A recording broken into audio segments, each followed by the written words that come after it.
नाज़रीन गिरामी अस्सलामु अलैकुम वरहमतुल्लाहि वबरकातुहू। सीधी बात के ताज़ा तरीन प्राइम टाइम में आप लोगों का इस्तकबाल है।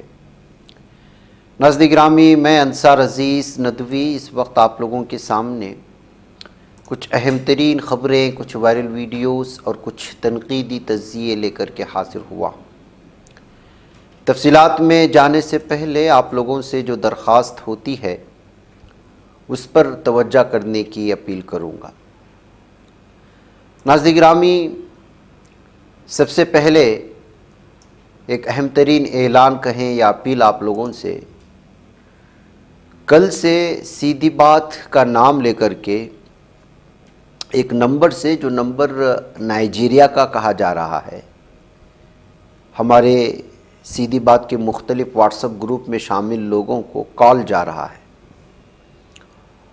और कॉल जाने के बाद वो उनसे कह रहा है कि सीधी बात वाले एक जूम मीटिंग का इनेकाद कर रहे हैं, उसके लिए आपको एक OTP आया हुआ है, उस OTP को शेयर करें।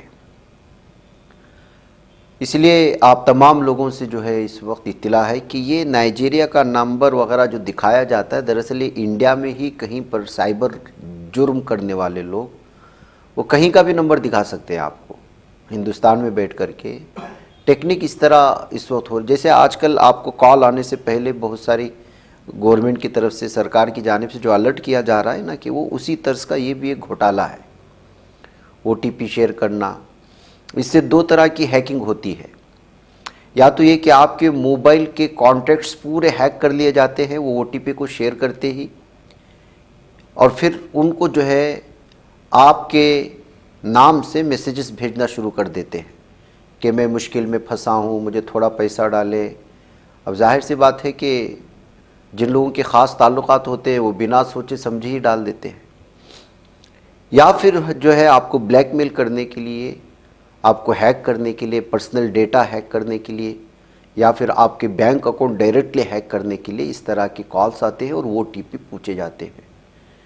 और ये आज आम हो चुका है, इसलिए कि जो है इस वक्त कौन किस ग्रुप में शामिल हो रहा है, अब तो ग्रुपों की लिंक्स भेज करके जो है वो ये हो जाते हैं, ऑटोमेटिकली कोई जो है ग्रुप में ऐड हो जाता है। यानी नेट का फास्ट होना और टेक्नोलॉजी का बेइंतहा डेवलप होना इस वक्त जराइम और क्राइम को बेइंतहा आगे बढ़ा दिया है। ऐसी सूरत हाल में इस तरह के लोगों से जिस तरह से बच सके ज़रूर बचिएगा। सीधी बात, कभी भी आज तक जूम में इंटरव्यू तक नहीं लिया है और हम वो कोई भी सॉफ्टवेयर यूज़ नहीं करते जिससे लोगों को बिलमुशाबा देख करके बात करने की सूरत हाल हो। जितना भी काम होता है स्टूडियो से बचा कर के काम होते हैं, और जो भी होता है इस वजह से इस तरह के जूम कॉल हो, जूम मीटिंग हो या दीगर वो आजकल वो फेस के नाम से कुछ अलग आ चुका है, इन तमाम चीज़ों में कोई जूम मीटिंग ना होती है और ना ही हमारे पास इतना वक्त है। लिहाजा जो है इस तरह की कोई भी कॉल्स आते हैं तो इसको रिसीव ही ना करें, रिप्लाई ही ना करें, या फिर इसको जो है साइबर क्राइम में इस नंबर को दे करके इस तरह की स्क्रीनशॉट निकाल करके, जिस तरह आप नज़र आ रहे हैं, वो अपने मुताल्लिक़ा साइबर क्राइम ब्रांच के जो मुताल्लिक़ा अफसरान हैं, आजकल जो है नंबरात भी दिए जा रहे हैं गवर्नमेंट की जानिब से, वहाँ पर आप लोग शिकायत दर्ज कराएं ऐसे लोगों की। ये कोई इंटरनेशनल कॉल्स नहीं होते, ये सब का सब कुछ जो है सिर्फ दिखाने के लिए, बाज़ दफ़ा आप ही के प्रोफाइल का पिक्चर निकाल करके जो है अपने ही दोस्तों अहबाब को भेजा जाता है कि मैं फ़लाँ बोल रहा हूँ, और वो प्रोफाइल पिक्चर और उसका डेटा सब देख कर के आप समझेंगे कि हाँ वाकई में हकीकत है। जबकि हकीकत यह है कि वो डेटा जो कलेक्ट करता है वो या तो फेसबुक में हमारी जानिब से शेयर की जाने वाली, या हमारे फेसबुक में या इंस्टाग्राम में या ट्विटर में, वहाँ जो हम लोग शेयर करते हैं अपना पर्सनल डेटा, वो वहाँ से निकाल लेते हैं। इसी वजह से बिलखुसूस ख़वातीन से कहा जाता है कि अपने तस्वीर वगैरह वहाँ पे आप लोग ना लगाएं। वजह उसकी सबसे यही है कि जो है इस तरह के लोगों की भरमार हो चुकी है, बेरोज़गारी आम हो चुकी है, गलत रास्ते से पैसा ऐंठना, लोगों को ब्लैकमेल करना। आपको अभी हाल ही में मालूम हुआ कि राजस्थान की एक राजस्थान या दिल्ली से जो एक वकील थी, सीनियर वकील, उससे 3.5 करोड़ रुपए लूटा गया है। वो ख़बर मुझे कल पेश करनी थी नहीं, लेकिन नहीं किया। और उसको जो कॉल्स आए आप अंदाज़ा नहीं लगा सकते। उनसे कहा गया कि आपके आधार कार्ड का गलत इस्तेमाल करते हुए आपके नाम से 4 या 5 फेक अकाउंट बनाए गए हैं और उन अकाउंट में नाजायज़ पैसा आया है हवाला से, और वो हवाले से जो पैसा आया है वो दहशतगर्दाना कार्रवाइयों में लगाया गया है। आप अगर इससे बचना चाहते हैं तो आप हमको इतना पैसा दें। अब हवाले की बात, कितना बड़ा जुर्म, और वो पैसा और आपके नाम से जा रहा है, आ रहा है। तो ये सारी झूठी कहानियाँ रचाई जाती हैं और फिर आपको ब्लैकमेल किया जाता है। एक सीनियर लेडी वकील से 3.5 करोड़ रुपए, जो खुद वकील है, वो चाहती तो जो है मामला दर्ज कर सकती थी, लेकिन किस तरह से उसको ब्लैकमेल किया गया, उसको किस तरह से जो है जालें बिछाई गई, आप अंदाज़ा लगा सकते। इस वजह से कभी भी नामालूम नंबरात से आने वाले हिचकिचाहट की क्या ज़रूरत है, डरने की क्या ज़रूरत है। कानून बना हुआ है। इसलिए कहते हैं, यहाँ तक कि अगर कोई इस तरह का कॉल आपको आता है कि आपके बेटा एक्सीडेंट में जो है मारा गया है, ज़ख्मी हो गया है, हॉस्पिटल में दाखिल कर दिया गया है, आप फौरी तौर पर इस नंबर पर गूगल पे करो। अब वो माँ बाप परेशान हो जाते हैं और जो है वो, अब उस वक्त कौन देखेगा कि जो है उसको एक्सीडेंट हुआ है, नहीं, वो फटाफट पैसे डाल देते हैं, फिर उनको मज़ीद लूटना शुरू कर देते। बाद में पता चलता है कि कुछ नहीं। बाज़ दफ़ा जो है पुलिस वालों ने आपके लड़के को उठा करके ले गए, आपके भाई को उठा करके ले गए, अब उसको बचाना चाहते हो तो इतना पैसा डालो। इस तरह की ब्लैकमेलिंग होती है। अरे भाई, एक प्रोसेस है, एक नॉर्मल, हम एक शहरी हैं भारत के, तो एक उसका प्रोसेस है। ऐसे कैसे हो सकता है कि कोई, इसलिए जो है बेवकूफ़ बनने की कोशिश ना करे। इस तरह के लोग जो है इस वक्त भरमार सुबह से शाम तक हज़ारों हजार लोगों को इस तरह के कामों के लिए हाईजैक किया जाता है। वो software engineers, hardware engineers, call centres के जो लोग होते हैं जो बेरोज़गार हो गए हैं, उनको खुद ब्लैकमेलिंग करके उनको जॉब पर उठा लिया जाता है। अभी 2 महीने पहले हमने वो खबर आपको दिया था, बांग्लादेश और इंडियंस को किस तरह से जो है ब्लैकमेल करके चाइना के किसी गांव में बिठा करके इसी तरह के कॉल सेंटर्स में लगाया गया था, जो लोगों को बेवकूफ़ बना करके हिंदी और उर्दू ज़बान में बोलने वाले लोगों को बेवकूफ़ बनाना था। तो ये ख़बरें हम लोगों के सामने आ रहे हैं, आने के बावजूद बेवकूफ़ बनने की कोशिश ना करें। अगर इस तरह की कॉल्स आते हैं तो वो बराह रास्त जो है मुतल्लिक़ा फ़र्द को, कोई अगर आपको लिख करके भेजता है मुझे पैसों की ज़रूरत है, मैं फ़लाँ बोल रहा हूँ, और आपको नज़र आ रहा है कि हाँ सीधी बात का ही जो है लोगो है, सीधी बात ही लिखा हुआ है, सब कुछ आप यकीन करना शुरू कर दें। उससे कहना कि सिर्फ एक छोटा सा उसको कहते हैं आप वॉइस मेल भेज दें, आपके आवाज़ में जो है हमको भेज दें, फिर हम लोग यकीन करेंगे। तो वही समझ में आ जाता है कि ये आदमी जो है हम लोग फंस गए। तो अपना दिमाग भी आगे बढ़ाया करें, इसलिए कि जो है इस तरह की लगातार इस वक्त चीज़ें पेश आ रही हैं। और हमारे यहाँ तो आपको मालूम है 12 नंबरात से लगभग कई हज़ार ग्रुप में हमारे ये जो डेली की न्यूज़ है वो शेयर होती हैं। हमारे यहाँ सबसे बड़ी तादाद उन लोगों की है जो हम लोग व्हाट्सएप में शेयर करते हैं, सिर्फ हेडिंग्स और उसके साथ जो लिंक देते हैं, लिंक में नहीं जाते, सिर्फ हेडिंग्स पढ़ करके लोग काफ़ी समझ जाते हैं कि हाँ भाई आज की ये ताज़ा खबरें हैं। अब वो लोग चूँकि इसके आदी बन चुके हैं तो हमारा नंबर उसमें ऐड कर लेते हैं, और लोगों के पास उतना वक्त नहीं होता कि वीडियो आकर की लंबाई में देखे, तो उसी पर इक्तिफा कर लेते हैं और ये समझते हैं कि हाँ सीधी बात की ये अथेंटिक आज खबरें आ गई हो काफ़ी। तो इस वजह से लगातार हमारे नंबर 12 नंबर से आप अंदाज़ा लगाएं कि अगर हमारी ये शेयर होती है तो कितने ग्रुप्स में जो हमारे नंबर जा रहे होंगे। तो हम हर चीज़ पर अब नज़र नहीं रख सकते। इस वजह से जो है आप लोग कोशिश करें कि सीधी बात, ना जूम मीटिंग करता है, ना पर्सनल किसी को मैसेज करता है। अगर वो है तो जो हमारे एकदम ऑथेंटिक जो नंबरात हैं और जिनके साथ बहुत ज़्यादा जान पहचान हो चुकी है, उन्हीं को कभी कभी पर्सनल मैसेज बहुत मजबूरी के टाइप वक्त पर की जाती है। बसूरत दीगर इस तरह के हमारे कोई भी नंबर से कोई भी मैसेज किसी को भी नहीं जाता, ना कॉल ना मैसेज। इसलिए इस बात को जो है आप लोग ध्यान में रखें, और अगर इस तरह का कोई मैसेज आए तो हमें बराह रास्त फ़ोन करके इस सिलसिले में इंक्वायरी कर सकते हैं। और आप मेरे पर्सनल नंबर पर भी कर सकते हैं 8762783868। ये मैं 24 घंटे जो है इस नंबर पर मैं अवेलेबल रहता हूँ। दीगर नंबरात पे शायद आपको जो है कोई हमारे ऑफिस इंचार्ज की जानिब से रिप्लाई मिले, लेकिन ये नंबर मेरे पास जो है 24 आवर्स पाया जाता है। इस पर भी आप बराह रास्त फ़ोन करके मुझे जो है इस तरह की कोई भी कॉल्स आने पर जो है रब्ता करके इस सिलसिले में तस्दीक कर सकते हैं। भाई नाज़रीन, एक इम्पॉर्टेंट था इसलिए कि कल से लगातार हमारे कुछ नाजरीन को और हमारे कुछ व्हाट्सएप के मेम्बरान्स को जो है कॉल जा रहे थे सीधी बात से, तो सोचा कि आप लोगों को भी आगाह करूं, जबकि उन लोगों को इस सिलसिले में मैंने तफसीलात फराहम कर दिया है। आइए नाज़रीन गिरामी कुछ ख़बरों की जानिब बढ़ते हैं। इंडिया ने बड़ा जो है कदम उठा लिया है और वो ये है कि वो रशिया से Su-57 जेट्स और S-500 गियर डिफेंस सिस्टम नहीं खरीदेगा। तो इस खबर से साफ और वाज़े तौर पर लोग अंदाज़ा लगा रहे हैं कि कहीं रशिया के दरमियान में और इंडिया के दरमियान में दूरियां तो पैदा नहीं होगी, जबकि रशिया को भी दोस्त मुल्क माना जाता है भारत के साथ, ईरान के साथ भी दोस्त मुल्क माना जाता है, अमेरिका के साथ भी जो है दोस्त मुल्क माना जाता है।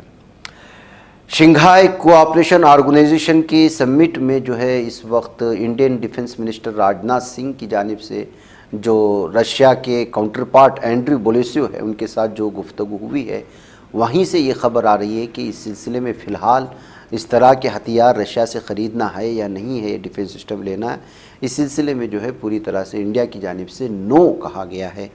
और ये एक बड़ा स्टेप है और ये मुतासिर कर सकता है रशिया से इंडिया की जो रिलेशनशिप है, इस बात को लेकर के तस्करे शुरू हो चुके हैं। लेकिन मुमकिन है, अब जाहिर सी बात है कि रशिया के साथ जो डीलिंग हो रही थी उस डीलिंग को क्यों रोका गया, ये सवाल था।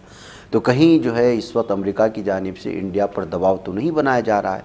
अक्सर अपने दुश्मन ममालिक से ख़रीदो फरोख्त करने में, डील करने में, बड़े पैमाने पर ऑयल और गैस और इस तरह की जो है चीज़ें इंपोर्ट एक्सपोर्ट करने में अमेरिका हमेशा से रोकता है, ताकि अपने को पहली पोजीशन में बनाए रखे और दुनिया में कोई दूसरा मुल्क उससे ज़्यादा हथियारात बेचने वाला ना हो और उसके हथियारात की दुनिया में तारीफ़ ना हो। इस बात को लेकर के हमेशा से डरा रहता है अमेरिका, कहा जा सकता है। तो अब उसके लिए वो अंदरूनी सतह पर ब्लैकमेल करता है, कभी टैरिफ बढ़ाने का बात करता है, कभी टैक्स बढ़ाने का बात करता है। अभी तक भारत के साथ वो डील अभी तक मुकम्मल नहीं हुई है। इंपोर्ट एक्सपोर्ट पर जो टैरिफ बढ़ाने की बात हुई है और इसी बात को लेकर के बार बार इंडिया को धमकाया जा रहा है ट्रंप की जानिब से, वो डील अभी मुकम्मल हुई नहीं है और उसके लिए 8 दिन 10 दिन बताया जा रहा है वज़ारत ख़ारिजा की जानिब से जो इंडिया की है। ऐसे में इस तरह की खबर आने के बाद एक बार फिर कहीं जो है अमेरिका की जानिब से भारत पर पुतिन के साथ रिलेशन बनाने से कतराने के लिए जो है दबाव तो नहीं बनाया जा रहा। इस बात को लेकर के अलग अलग तरह के तबसरे इस वक्त शुरू हो चुके हैं इंडियन मीडिया में और नेशनल मीडिया में। इसी तरह नाज़रीन गिरामी ईरान को लेकर के जो यूएन न्यूक्लियर वॉचडॉग है उसके साथ कोऑपरेट करने के लिए ईरान ने जो है वो वक्त मांगा है या कहा है कि फ़िलहाल किसी भी तरह की यूएन न्यूक्लियर वॉचडॉग के साथ बात नहीं करेंगे। तो अमेरिका की जानिब से जो है अब ये फिर एक मरतबा वार्निंग की सूरत में सामने बात आ रही है कि ये नाकाबिल कबूल है जो ईरान इस वक्त जो है यूएन न्यूक्लियर वॉचडॉग के साथ बात करने से मना कर रहा है या उसको किसी भी तरह से जो है सपोर्ट करने से जो है मना कर रहा है। दरअसल IAEA जो इंटरनेशनल एटॉमिक एनर्जी एजेंसी है उसके साथ जो है किसी भी तरह का कोऑपरेट करने से पहले दिन से ही मना कर रहा है, जिस दिन से जो है ईरान पर हमला हुआ है। और उन्होंने यहाँ तक कह दिया कि IAEA का चीफ तो जो है वो मोसाद का जासूस है, उसके ख़िलाफ़ तो यूएन में शिकायत करना चाहिए कि वो हमारे इन जो है हसास इलाक़ों की ख़बर इसराइल को ख़ुद इन्हें ने ये फ़राहम किया है, जिन पर एतबार करके जो है अपने हसास इलाक़ों को दिखाया जाता है, वही लोग जा कर के अगर इसराइल की जासूसी करते हैं, वो लोग जासूस निकलते हैं, तो किसको क्या बताया जाए। तो ईरान का कहना है, इस वजह से उन्होंने साफ वाज़ेह तौर पर कहा कि अब उनकी न्यूक्लियर कि जो भी जो है ये है उस सिलसिले में हम आगे नहीं बढ़ेंगे और किसी को इस सिलसिले में तफसीलात फराहम नहीं करेंगे और जवाबदेह भी नहीं होंगे। तो इसको लेकर के एक मरतबा फिर जो है अमेरिका पूरी तरह से जो है नाराज़ होता हुआ और वार्निंग देता हुआ नज़र आ रहा है, जो एक बार फिर जो है ईरान और अमेरिका के ताल्लुकात को और उसके जंग को लेकर के अलग अलग तरह के तबसरे नेशनल मीडिया पर होने शुरू हो चुके हैं। नाज़रीन गिरामी ख़वातीन ने बीजेपी लीडर को हाथ पैर बांध कर कीचड़ और गंदे पानी से नहलाया और ये वीडियो वायरल हो गई। उत्तर प्रदेश की ज़िला महराजगंज में एक अनोखा और हैरानकुन मंजर उस वक्त सामने आया था जब नोटवा के साबिक़ चेयरमैन भारतीय जनता पार्टी के कायद गुड्डू खान को मकामी ख़वातीन ने कीचड़ और गंदे पानी से नहला दिया। हैरत की बात यह है कि सब कुछ किसी गुस्से एहतिजाज का नतीजा नहीं बल्कि कदीम रिवायत के तहत किया गया था। उसके बाद जो है इस पर अलग अलग तरह की तफसीरें शुरू की। लोगों ने कहा कि ये बीजेपी के साथ मकामी लोगों का गुस्सा है वगैरह वगैरह, लेकिन हकीकत ये है कि ये जो है वहाँ की एक रिवायत का हिस्सा है, जिसको लेकर के जो है इस वक्त ये वीडियो वायरल हुई। बीजेपी लीडर गुड्डू खान एक कुर्सी पर खामोशी से बैठे हैं, जबकि ख़वातीन उनके हाथ पांव बांधकर उन्हें ज़मीन पर गिरा देती है, फिर कीचड़ और गंदे पानी से नहलाती है। इस दौरान वो बिल्कुल खामोश और मुस्कुराते हुए दिखाते हैं। दरअसल बारिश ना होने के बायस सख्त गर्मी ने आवाम को परेशान कर रखा है, और ऐसी सूरत हाल में इस तरह अगर कोई अमल किया जाएगा तो बारिश होने का अकीदा ये लोग रखते हैं, जिसकी वजह से सब कुछ किया जा रहा है। अब देखिए लोगों के कैसे कैसे अकीदे होते हैं, और लोगों को आजकल मीडिया में इतना मिलते ही हज़ार उसके ऊपर लिखा जाता है, फिर आखिर में लिखा जाता है कि नहीं ये ऐसा है। अब लोग बेवकूफ़ होकर के उस पर न जाने कैसे कैसे तनकीदी तज़्ज़िये शुरू कर देते हैं, दुश्मनियाँ निकालते हैं, अदावतें। एक लाइन नीचे निकाला जाता है कि नहीं ये तो सिर्फ मजाक हो रहा था। अब जिन लोगों के अंदर नफ़रतें भरना था, नफ़रतें भर चुकी होती है, उनको जितनी गालियाँ देना था सारी गालियाँ दे करके ख़त्म हो जाने के बाद नीचे एक लाइन लिखा जाता है। ये आजकल की सोशल मीडिया के हालात हैं। नाज़रीन गिरामी, ऐसा लगता है कि आरएसएस का पीछा नहीं छोड़ेंगे। जी हाँ, प्रियंका खरगे जो कर्नाटक के वज़ीर देही तरक्यात और इंफॉर्मेशन टेक्नोलॉजी हैं, उन्होंने साफ और वाज़ेह तौर पर आरएसएस को लेकर के इससे पहले जो बयान दिया था उस पर कायम है, ये उन्होंने कहा है। मरकज़ में कांग्रेस के बरसरे इख्तिदार आने पर आरएसएस पर पाबंदी लगा देने के दावे के बाद कर्नाटक के वज़ीर प्रियंका खरगे ने भगवा तंजीम को चारशुम्बे के दिन फिर से जो है तनकीद का निशाना बनाया। बीजेपी को यही नहीं भूलना चाहिए कि आरएसएस कैंसर है और कैंसर का इलाज मौजूद है। आरएसएस वो तंजीम है जो कौमी इत्तेहाद, कौमी तराना, कौमी परचम और दस्तूर के लिए ख़तरा है। उसका इलाज खुद दस्तूर के अंदर मौजूद है। बीजेपी कायदीन के लिए आरएसएस का दिफा लाजमी है ताकि उनके अहदे और उनका सियासी मुस्तकबिल महफूज रहे, क्योंकि ये लोग नागपुर से बंधे हुए हैं। ये लोग आरएसएस को पसंद ना करें तब भी उसकी दिफा पर मजबूर है। कर्नाटक के वज़ीर ने कहा कि बीजेपी का आरएसएस प्रेम सिर्फ सतही है, ये उनके हलक से नीचे नहीं उतरता, ये प्रेम उनके मन में नहीं होता। अगर उनकी मोहब्बत सच्ची होती तो बीजेपी कायदीन अपने बच्चों को स्कूल के बजाय आरएसएस की शाखाओं में भेजते। बीजेपी का एक भी लीडर आरएसएस की निक्कर नहीं पहनता और ना वो शाखाएं में लाठी चलाता है। बीजेपी वालों को अच्छी तरह मालूम है कि आरएसएस से अपने बच्चों को जोड़ना उनका मुस्तकबिल बर्बाद करने के बराबर है। वज़ीर-ए-आज़म मोदी ने अगर अचानक बीजेपी कायदीन के बच्चों के लिए सेल्फी विद शाखा की मुहिम शुरू कर दी तो आरएसएस को पता चल जाएगा कि बीजेपी वाले उसके कितने वफादार हैं। बीजेपी कायदीन के लिए तारीख़ी हकीकत तस्लीम कर लेना होगा कि सरदार वल्लभ भाई पटेल ने आरएसएस को दहशतगर्द तंजीम मानकर उस पर इम्तिना आयद किया था। अगर किसी को हुजूम और तशद्दुद का खौफ ना हो तब भी उसे इस मुल्क के दस्तूर से ज़रूर डरना चाहिए। इस मुल्क में दस्तूर फाइनल अथॉरिटी है। प्रियंका खरगे ने कहा है कि बीजेपी के लिए मेरा चैलेंज है, आरएसएस अपनी 100 साल मनाने की तैयारी में है। उसे बताना चाहिए कि 100 साल में उसने मुल्क के लिए कौन से 10 काम किए, उसने मुल्क की मईशत को बेहतर बनाने के लिए क्या किया, उसने समाजी इस्लाहात के लिए क्या किया, उसने नाबराबरी और जुल्म ज़्यादती को मिटाने के लिए क्या किया, उसने गरीबों की फलाह व बहबूद के लिए कौन से प्रोग्राम चलाए, क्या उसने मुल्क के इत्तेहाद के लिए काम किया। आरएसएस का दिफा करने वालों को इसका जवाब देना चाहिए। तहरीक आज़ादी के दौरान नमक सत्याग्रह से आरएसएस क्यों दूर थी? उसने अंग्रेज़ों छोड़ो, अंग्रेज़ों हिंदुस्तान छोड़ो तहरीक में हिस्सा क्यों नहीं लिया? उसने अंग्रेज़ों का साथ क्यों दिया? उसने दस्तूर की कापियाँ क्यों जलाएं? उसने कौमी परचम की मुखालिफत क्यों की? उसने कई दहों तक तिरंगा लहराने से इनकार क्यों किया? मुल्क ने 3 जंगें लड़ी, उस वक्त ये नामनिहाद ताकतवर तंजीम कहाँ थी? नाज़रीन गिरामी, प्रियंका खरगे के ये सवालात किस कदर चुभने वाले हैं, किस तरह हकीकत को बयान करने वाले हैं, आप अंदाज़ा लगा सकते हैं। तो उनकी इस जाहिर से बात है कि वो कन्नड़ा और अंग्रेज़ी ज़बान में लगातार जो है आरएसएस को और बीजेपी को निशाना बना रहे हैं, और जो है वो सही और पढ़े लिखे होने की वजह से बीजेपी के सामने डट कर खड़े होते हैं और अपनी दी गई दलाइल पर कायम भी रहते हैं प्रियंका खरगे। तो लिहाजा जो है उनके बयान को अलग अलग पैमाने पर पेश करने की कोशिशें होती हैं। इस बार उन्होंने जो 10 सवालात किए हैं बीजेपी से और आरएसएस से, ये जो है दोनों के लिए हलक की हड्डी बन चुकी हैं। 100 साल मुकम्मल करने वाली तंजीम ने इस दुनिया के, इस मुल्क के लिए क्या दिया, इस बात को लेकर के जब सवाल किए गए, सबकी जो है ज़बानें गुंग हो चुकी हैं, और ये इस वक्त कन्नड़ा ज़बान में बड़े पैमाने पर कर्नाटक में एक दूसरे को शेयर की जा रही है। नाज़रीन गिरामी, ज़िंदगी के हक़ाइक़ से हम कितने दूर होते चले जा रहे हैं।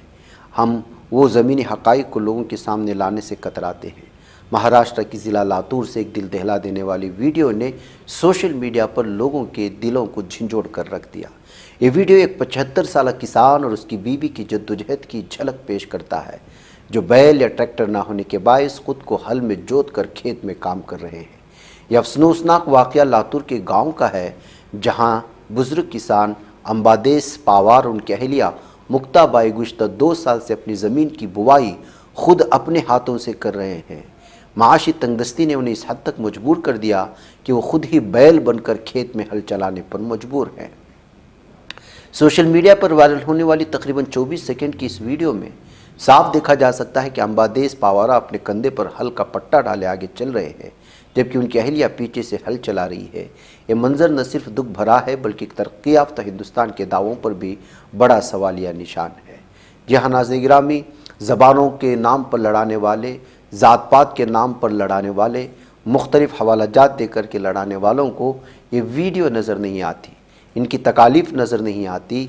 आज कितनी ही ऐसी मजबूरी वाली वीडियोस मुल्क के मुख्तलिफ हिस्सों से वायरल होती हैं, लेकिन मीडिया को कभी आप इस पर बोलते हुए और हुकूमतों को और इंतज़ामिया को जो है आईना दिखाते हुए नहीं देखे होंगे। हाँ, अगर हिंदू मुसलमानों को लड़ाना है, यादवों को और दीगर समाज के लोगों को लड़ाना है, उन ख़बरों पर डिबेट करना है, तो सारा दिन मुख्तलिफ उन्वानात से भड़काले वाले उन्वानात दे करके मीडिया आपको लड़ाएगा, लेकिन यहाँ के मुश्किलात को और गरीबों की मुश्किलात को, किसानों की मुश्किलात को आपके सामने पेश नहीं करेगा। किसानों की क्या दिक्कतें हैं उसको एक मरतबा राहुल गांधी का इस इमेज भी जो उन्होंने आजकल पेश किया है, महाराष्ट्र की ही बात की जा रही है, आप इसको देख ले कि 767 फार्मर्स जो है वो अपनी जान लेकर के सिर्फ 3 महीने में महाराष्ट्र में जान ले ली है। और हमारे पीएम मोदी का हाल क्या है इस वक्त? वो बाहर मुल्कों में इस वक्त वहाँ की ममालिक के बड़े से बड़े जो अवार्ड माने जाते हैं अपने गले में पहन करके मीडिया को तस्वीरें दिखा करके पूरा कहा जा रहा है कि कितना बड़ा लीडर है, लेकिन जिस मुल्क का वो लीडर है और जिस मुल्क के वो पीएम हैं, वहाँ की अवामी हालत क्या है, इससे आप अंदाज़ा लगा सकते हैं।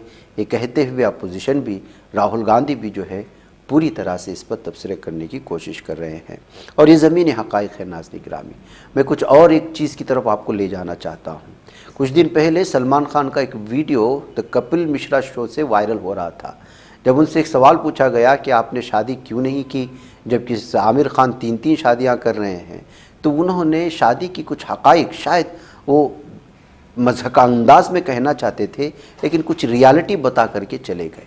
उन्होंने कहा कि जो है एक छोटी सी बात पर, बेडरूम में पेश आने वाली बात पर होने वाले झगड़े यहाँ तक पहुँचते हैं कि जो तलाक़ हो जाती है, और तलाक़ के बाद खामोश तलाक़ भी नहीं होती, बल्कि वो अपने शोहर की 50% कमाई भी लूट कर चली जाती है, और वो पूरे भारत में बहुत बड़े पैमाने पर शेयर हुई। शायद वो वीडियो आप तक भी अलग अलग तबसरों की शेयर हुई। ये ख़बर हम तक इसलिए पहुँची कि बड़े बड़े अखबारात ने इसको सुर्खियों के साथ पेश किया।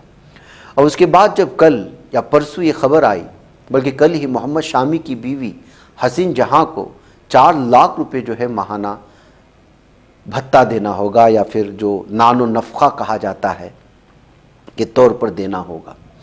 हसीन जहां ने इसके बाद एक इंटरव्यू दिया, उसने कहा कि जो है मैं तो 9 लाख रुपए का मुतालबा कर रही थी, मैं कोर्ट के इस फैसले से जो है खुश नहीं हूँ, और फिर उसके बाद 4 लाख को लेकर के।